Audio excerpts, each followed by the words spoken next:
So I saw this at the airport this morning. Check this out. Bathroom. Dog shower. I don't know. I've never seen that. Is that a normal thing at airports?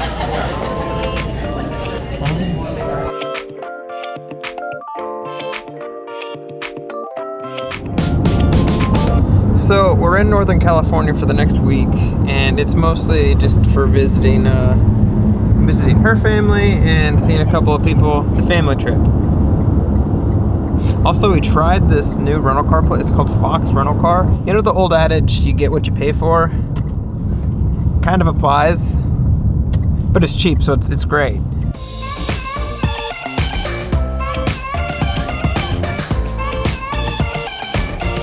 Look at this. Do you see all the scratches? That's from people missing the, I've missed a couple of times, but it's never been like that.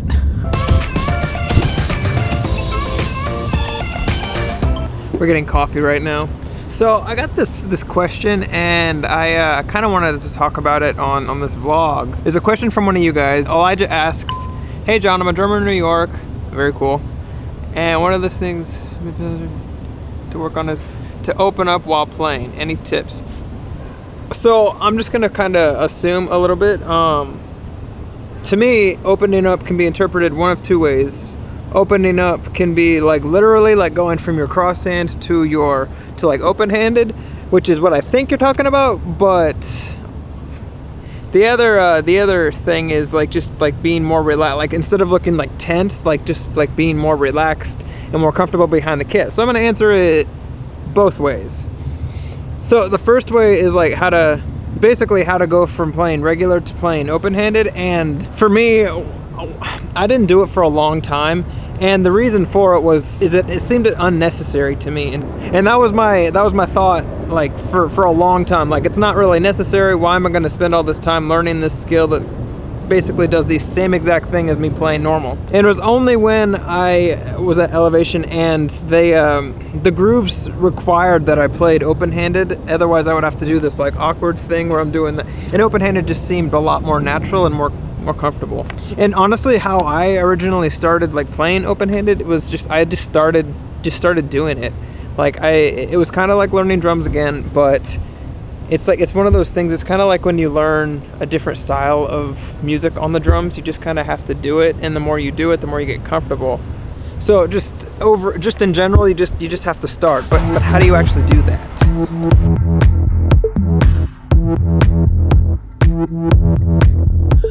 So me just saying to just start seems like honestly a really crappy answer. It's basically well duh.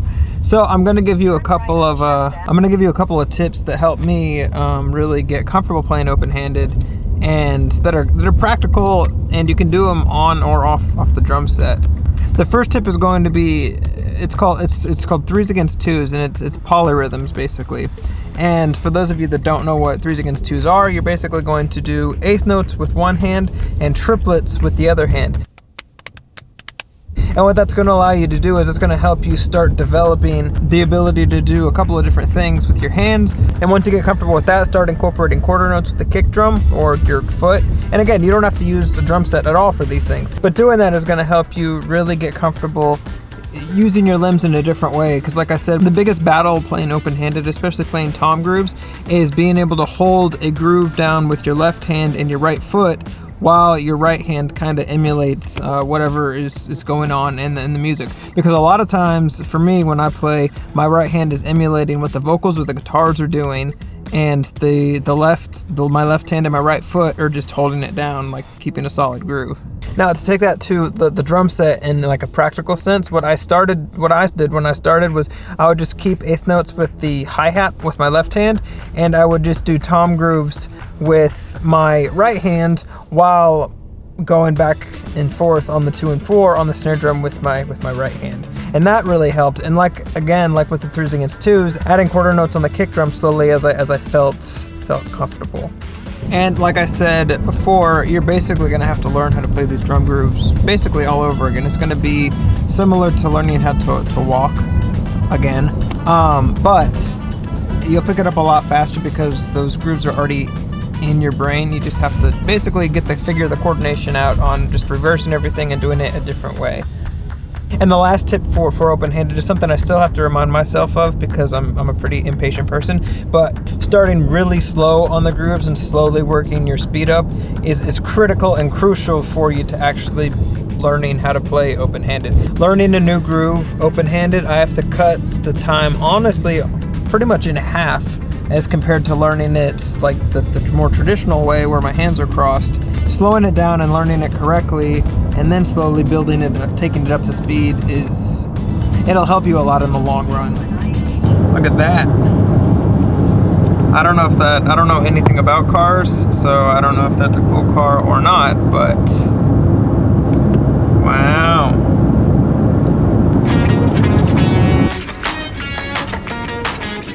How is it being back at your old stomping grounds? Feels like riding a bike, but you haven't ridden the bike in a long time. Savannah grew up in the Bay Area here. The hills are a lot greener than I remember.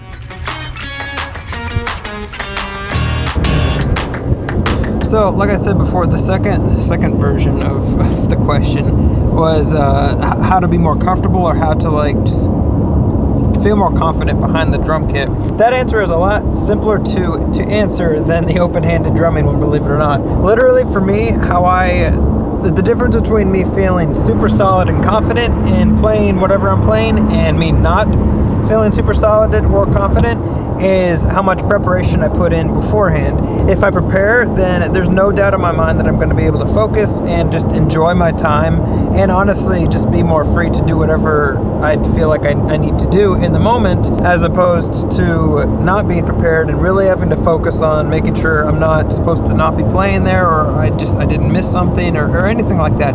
I'm not focused on the music and I can just enjoy being in the moment. So opening up that way, like being like super confident and it's just preparation, really. That's basically it.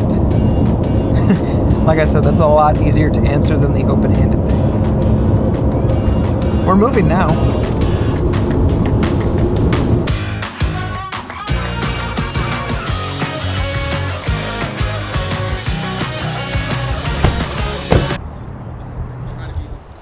We need to get something for that because it didn't come with it, and it doesn't have CarPlay, so we need something to display for the GPS.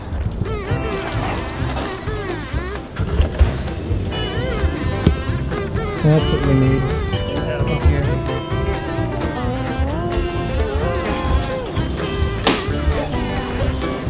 All right, GPS apparatus acquired. Now we just have to put it on, and we still have like an hour and a half drive. But this will make the hour and a half drive way better. All right, so normally a normal car would be Apple CarPlay, like this screen, but I guess this car doesn't come with that. So we've got this vent-mounted MagSafe thing. We used to have them when we had two Corollas, and they work. They work. They're okay. It beats me having to balance it in here or just hold the phone the entire drive. So.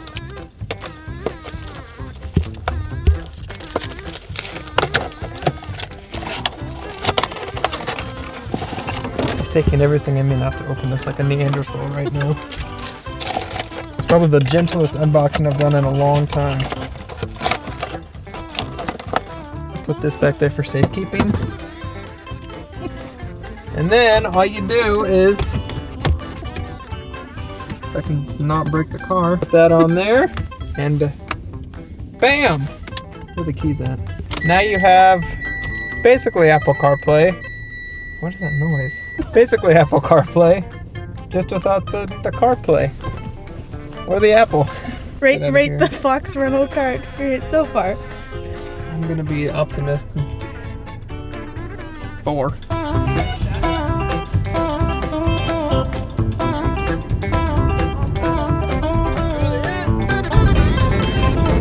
So I'm driving right now, and Savannah is being nice and editing part of my video for me. Thank you. I appreciate it. Yes. Before we need groceries. That's what we're doing. You see that pizza place right there? Mod Pizza. That was actually where we had our first date. She won't agree with you on that, but that's where we had our first date.